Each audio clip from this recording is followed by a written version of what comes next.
Combat aviation for the armed forces of Ukraine is already being discussed by NATO countries, political rights, citing information received from military officials and diplomats. According to sources, the red line on deliveries is being pushed back, and if earlier, for example, Washington stated that deliveries of aircraft were definitely impossible, now this issue is less categorical. It was the same with tanks earlier. In total, France, Great Britain, the USA, Poland, Germany, the Netherlands and Sweden will send tanks and heavy armored vehicles to strengthen Ukraine's position in the fight against the aggressor, Russia. Of course, it takes some time to train crews to be able to operate these battle tanks.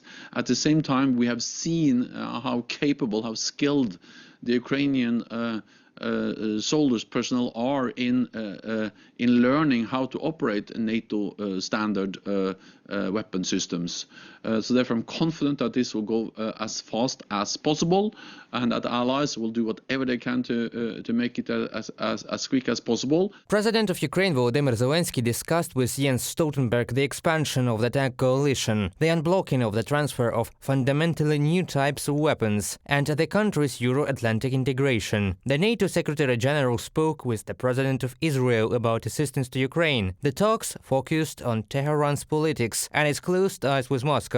After all, Iran remains a threat to Europe and the Middle East. Itzhak Herzog said. But the crisis there goes beyond the boundaries of Ukraine. With the Iranian threat now at Europe's doorstep, the international order is being challenged as well.